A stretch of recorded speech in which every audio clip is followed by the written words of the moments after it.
Salute squatters, we are back with another one.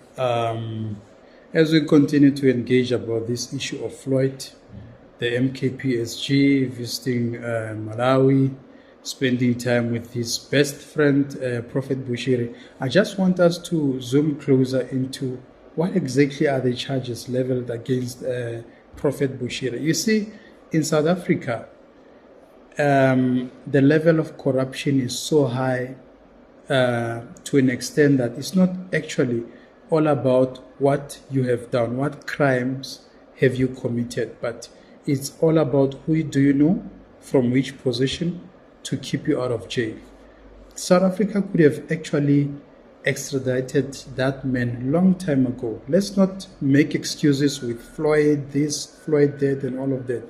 Let's zoom closer on this video. We'll talk after this video, actually, to find out what exactly are the charges leveled against the controversial pastor or prophet Bushiri. Now, the party says it did not sanction Shivambu's trip and has distanced itself from his actions. Shivambu is in Malawi for the church's annual Easter service. This is despite Bushiri's status as a fugitive in South Africa, after he, as well as his wife, absconded their bail and fled the country in 2020. Now, the couple face multiple charges, including rape, violating bail conditions, as well as breaching financial and immigration laws. They are currently appealing a Malawian court ruling that found South Africa does meet extradition requirements for cases against them. Now, Shivambu has since taken to social media praising what he describes as Bushiri's outstanding leadership. But in response, his party has urged all its members to uphold ethical leadership. There you heard it, South Africa. So the charges includes rape, fraud, and so many other charges that will be added to him. So this gentleman is so powerful that he cannot be extradited, he cannot be arrested in Malawi, and South Africa can't do nothing about it. They are actually, they don't know how to approach this issue. So you ask yourself now, if they fail to extradite someone who's just not far from our country in Malawi, I mean, he's just spending time there in Lilongwe, the capital city of Malawi. How about people who are in Dubai, the Guptas? We'll never get to see that in our lifetime. Let's look at the minister. Actually, I'm going to play this video, what she actually said. Mamuloko Kubai. And by the way, I've got a problem with the ANC. The ANC should just keep quiet and say nothing about this, because it is not in their position to comment about this issue. They must just do their job and extradite that fugitive back into our country. But anyway, we will never get to see that happening, because Prophet Bushiri is so connected. Even Jacob Zuma is Prophet Bushiri's friend. They used to spend time, they have photos together and all of this. So that man is super connected. Let's watch this short clip, then we'll talk after this. Now, Justice Minister Mamuloko Kubai has criticized Mkhonto weSizwe's Secretary General Floyd Shivambu for this trip then, and joins us now, in fact, then. Minister, thank you so much for the time. Good morning to you. Thank you so much for joining us on this Easter Sunday as well. Indeed, ultimately a very serious matter. What does this do for how South Africa ultimately looks in the context of justice when we're trying to get this man, Pastor Shepherd Bushiri, back into the country to face all these charges? Good morning, Arabile. I think we had to issue a statement, and see, this is one of the rare moments where you issue a statement about the conduct of an individual activities. But the issue with Mr. Shivambu is that he's just not an ordinary South African. He's a leader within the political system of South Africa. And we do believe that followers do follow what he does. They will believe in what he does. And we appreciate what Mkhonto weSizwe as a party that is represented in parliament has been able to do to distance themselves this. Because we can't afford South Africans themselves to undermine the rule of law, to undermine their own justice system, and go and promote a foreign national in another country. You leave South Africa as a South African to go and undermine your own country in another country. That's not patriotism. And surely for somebody like Floyd, whom I've known for years, I'm really disappointed. It's uncharacteristics for somebody to really forget about your own country, to go and do something else that undermines the very nature, the fiber of his own society and country in another country. The biggest problem that is facing us as a country now is that the ANC is busy recycling incompetent people in critical positions. The current sitting Justice Minister, Mamuloko Kubai, is a recycle of rotten people, returned soldiers who are not even supposed to be there. So the ANC is the least of them all to say something about this. They should just keep quiet because they failed in their many attempts.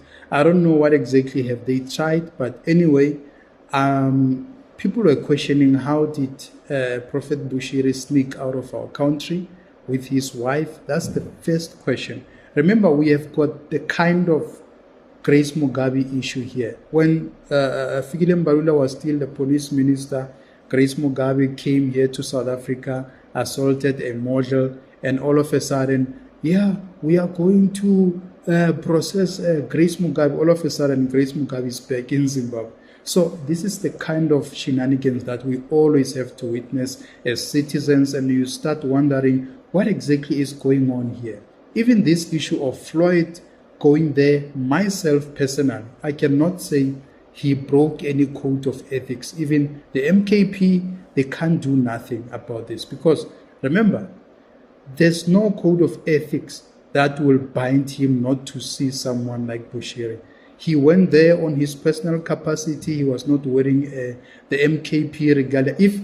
Had he actually been wearing the MKP regalia, I would, if maybe I'm President Zuma, I would have a problem that why are you wearing our regalia? You are actually promoting whatever you're promoting there in the name of MKP. So he was there on his personal capacity. The MKP itself, I don't think he broke any code of ethics. My problem is that it was morally wrong. It was morally wrong as a leader, as someone who's influential, to go and visit someone who's a fugitive. Remember, Prophet Bushiri ran out of our country. He just sneaked out. How? Some officials helped him to sneak out, because there's no way you can sneak out and escape from a country without the assistance of the border controllers and all of those people who are officials who are supposed to safeguard, especially when somebody is declared fugitive. Somebody is declared, maybe a warrant of arrest is issued, a warrant of search is issued, and all of that. So why do we have that person sneaking out of the country? How is it possible? But money talks, the rest walks. We've seen it, and now we're starting to question ourselves. If Floyd didn't go there, when were we going to talk about this Bushiri issue? Because it looks like the ANC government had already forgotten about this issue. It was it was a history and all of that. So from where I'm sitting now, I don't see the MKP being able to act in any way. I don't know about their code of ethics and whatsoever, but I don't think there's any code of ethics that will stop Floyd from associating with anyone that he wishes personally, he wishes to associate with. Because remember, Floyd took a personal decision, and the MKP has confirmed that we never endorsed anything of that nature. Floyd went there on his personal capacity. At the same time, politics can play, because remember, Floyd, there are people there in the MKP who want him gone, who are not comfortable. He's continued to be a threat in that political party. The first person that I know and everybody knows of is Duduzile Zambudla Zulu. That's the person who's exactly against him. So for him to go there, he's creating that a platform for them to to label him as someone who's bringing the party into disrepute and whatsoever. Those are their own internal political squabbles. I don't have anything to do with that. My take was that it was morally wrong for you, Floyd, to go there and spend time with Bushiri and go to Twitter and type saying, no, you're welcome to appreciate and whatsoever. It shows clearly that you have been cozy with this man who's a fugitive, who's even involved in rape and fraud cases. Yet, he's not found guilty, but there's a process that he has to go through so that he can be acquitted or whatsoever. But for as long as he ran out of the country, he sneaked out, number one. Number two, together with his wife.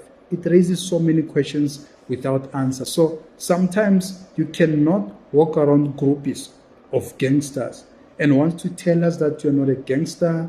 You just happen to spend time with people who are gangsters. It doesn't really make sense. So it's busy. This issue is eating on his reputation.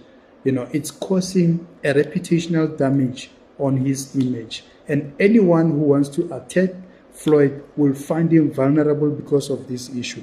It was morally wrong, but on the ethics part, I don't think the MK has got that leverage that they can hold onto or against him based on this specific issue, because he went there on his personal capacity just like everybody else. We have seen Julius Malema going to Moria. We have seen Ramaphosa, Thabo Mbeki going to Moria before the elections and all of that. We don't know. And at the same time, there are people who still believe that Prophet Bushiri has done nothing wrong, and they still following him, they still believe in him. And there are South Africans, by the way, who leaves this country and go to Malawi just to attend the ceremony of the same fugitive. So that, there's a mix-up of so many things inside this issue. So, but at the same time, he cannot be guilty without having his time in court. But what I blame is the South African government, which is constantly failing to extradite this man back into our country so he can account. So this shows that people can come into our country and dance as much as they want. The next thing, we are going to blame apartheid. The next thing, we are going to blame Orania. The next thing, we are going to blame white people. That's all that we know. That's all that we are good at. But yet we are constantly failing on very simple issues. To be extradited is a simple issue. You follow the processes and everything, then you get someone back into the country. That's it. I mean, legally, South Africa has qualified to extradite him. What is the holdup? Why are they delaying this whole process? It is worrisome. I don't understand why. And now you see the Minister of Justice, Mamuloko Kubai, coming to a national television wanting to glorify their stance on this issue. They failed themselves. They failed. They are the most useless people that should have actually get this. They should have finalized this process. They should be done now. We should be knowing whether he's guilty or not guilty. I mean, from 2020, now it's 2025, and when Floyd goes there to pay a visit to his friend, by the way, your friend will always be your friend, whether they are accused of something until they are proven guilty. So the problem here that we are facing is of incompetent people who are sitting comfortable in their offices with air cons, getting paid for doing absolutely nothing. You should be ashamed of yourself, Mabuloko Kubai. You are a justice minister who's useless, just like other ministers, just like the Ronald Lamolas, just like any other minister who has been there. The ANC is rotten to the core. There's no crime they can fight. There's nothing good that will come out of the ANC. The only thing that is left is for the ANC to be voted out so South Africans can be freed from this monster, crooks called ANC. Thank you, squatters.